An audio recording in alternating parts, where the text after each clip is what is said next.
जय श्री कृष्ण सा। आप सभी का मेरे चैनल पर स्वागत है। आइए सुनते हैं महालक्ष्मी व्रत की कथा। हर साल भाद्रपद माह के शुक्ल पक्ष की अष्टमी तिथि से महालक्ष्मी व्रत की शुरुआत होती है, जिसका समापन अश्विन माह के कृष्ण पक्ष की अष्टमी तिथि पर किया जाता है। धन की देवी माँ लक्ष्मी को समर्पित यह व्रत 16 दिन तक चलता है।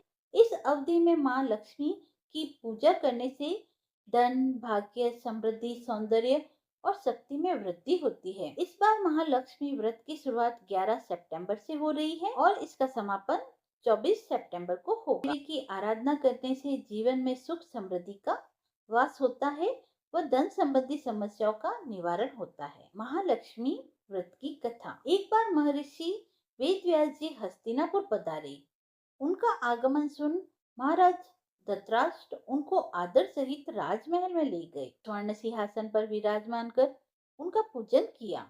श्री व्यास जी से माता कुंती तथा गांधारी ने हाथ जोड़कर प्रश्न किया, हे महामुने, आप त्रिकालदर्शी है, अतः आपसे हमारी प्रार्थना है कि आप हमको कोई ऐसा सरल व्रत तथा पूजन बतलाइए जिससे हमारा राज्य, लक्ष्मी, सुख, संपत्ति, पुत्र पौत्रादि व परिवार सुखी रहे। इतना सुन श्री वेदव्यास जी कहने लगे, हम एक ऐसे व्रत का पूजन व वर्णन कहते हैं जिससे सदा लक्ष्मी का निवास होकर सुख समृद्धि की वृद्धि होगी। यह श्री महालक्ष्मी जी का व्रत है। इसे गजलक्ष्मी व्रत भी कहा जाता है। इस व्रत को प्रतिवर्ष भाद्रपद शुक्ल अष्टमी से लेकर अश्विन कृष्ण अष्टमी तक किया जाता है। हे महामुने, इस व्रत की विधि हमें विस्तार पूर्वक बताने की कृपा करें। तब व्यास जी बोले, हे देवी, यह व्रत भाद्रपद शुक्ल अष्टमी के दिन प्रारंभ होता है। इस दिन स्नान करके 16 सूत के धागों का डोरा बनाएं, उसमें 16 गांठ लगाएं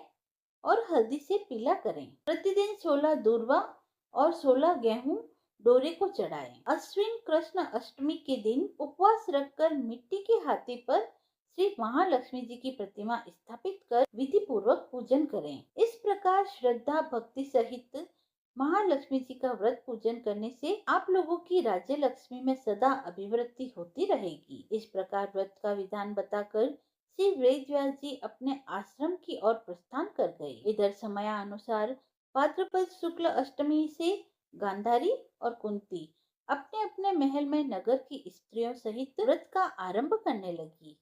इस प्रकार 15 दिन बीत गए। 16वें दिन अश्विन कृष्ण अष्टमी के दिन गांधारी ने नगर की सभी प्रतिष्ठित महिलाओं को पूजन के लिए अपने महल में बुलवाया। माता कुंती के यहाँ कोई भी महिला पूजन करने के लिए नहीं आई। साथ ही माता कुंती को भी गांधारी ने नहीं बुलाया। ऐसा करने से माता कुंती ने अपना बड़ा अपमान समझा। उन्होंने पूजन की कोई तैयारी नहीं की और उदास होकर बैठ गई। पांचों पांडव युधिष्ठिर, अर्जुन, भीम, नकुल और सहदेव महल में आए तो कुंती को उदास देखकर पूछा, हे माता, आप इस प्रकार उदास क्यों हैं? आपने पूजन की तैयारी क्यों नहीं की? तब माता कुंती ने कहा, हे पुत्र, आज महालक्ष्मी जी के व्रत का उत्सव गांधारी के महल में मनाया जा रहा है। उन्होंने नगर की समस्त महिलाओं को बुला लिया और उसके 100 पुत्रों ने मिट्टी का एक विशाल हाथी बनाया, जिस कारण सभी महिलाएं उस बड़े हाथी का पूजन करने के लिए गांधारी के यहाँ चली गई, मेरे यहाँ नहीं आई। यह सुनकर अर्जुन ने कहा, हे माता, आप पूजन की तैयारी करें और नगर में बुलावा लगवा दे कि हमारे यहाँ स्वर्ण के ऐरावत हाथी की पूजा होगी। इधर माता कुंती ने नगर में ढिंडोरा पिटवा दिया और पूजा की विशाल तैयारी होने लगी। उधर अर्जुन ने बाण के द्वारा स्वर्ग से ऐरावत हाथी को बुला लिया। इधर सारे नगर में शोर मच गया कि कुंती के महल में स्वर्ग से इंद्र का ऐरावत हाथी पृथ्वी पर उतरकर पूजा जाएगा। समाचार को सुनकर नगर के सभी नर नारी, बालक और वृद्धों की भीड़ एकत्र हो गई। उधर गांधारी के महल में हलचल मच गई। वहां एकत्र हुई सभी महिलाएं अपनी अपनी थालियां लेकर कुंती के महल की ओर जाने लगी। देखते ही देखते कुंती का सारा महल ठस भर गया। माता कुंती ने ऐरावत को खड़ा करने हेतु अनेक रंगों के चौक, पूर्वाकर्ण, नवीन रेशमी वस्त्र बिछा दिए। नगरवासी स्वागत की तैयारी में फूल माला, अबीर, गुलाल, केसर हाथ में लिए पंक्तिबद्ध खड़े थे। जब स्वर्ग से ऐरावत हाथी पृथ्वी पर उतरने लगा तो उसके आभूषणों की ध्वनि गूंजने लगी। ऐरावत के दर्शन होते ही जय जयकार के नारे लगने लगे। ऐरावत माता कुंती के भवन के चौक में उतर आया। तब नर नारियों ने पुष्पमाला, अबीर, गुलाल, केसर आदि सुगंधित पदार्थ चढ़ाकर उसका स्वागत किया। राज्य पुरोहित द्वारा ऐरावत पर महालक्ष्मी की मूर्ति स्थापित करके वेद मंत्रोच्चारण द्वारा पूजन किया गया। नगरवासियों ने भी महालक्ष्मी पूजन किया।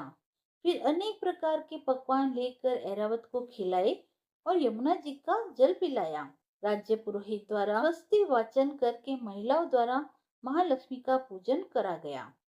16 गांठों वाला डोरा माँ लक्ष्मी जी को चढ़ाकर अपने अपने हाथों में बांधा गया। ब्राह्मणों को भोजन कराया गया।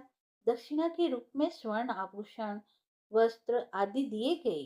तत्पश्चात महिलाओं ने मिलकर मधुर संगीत लहरियों के साथ भजन कीर्तन कर संपूर्ण रात्रि महालक्ष्मी व्रत का जागरण किया। दूसरे दिन प्रातः राज्य पुरोहित द्वारा वेद मंत्रोच्चारण के साथ जलाशय में माँ लक्ष्मी की मूर्ति का विसर्जन किया गया। फिर ऐरावत को विदा कर इंद्रलोक को भेज दिया गया।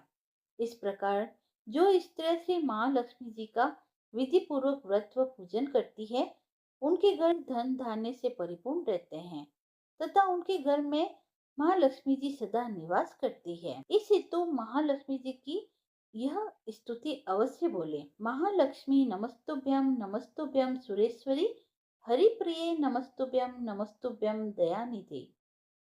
कथा समाप्त हुई। यदि आपको कथा पसंद आई हो तो आप मेरे चैनल को लाइक, शेयर एंड सब्सक्राइब करें। धन्यवाद।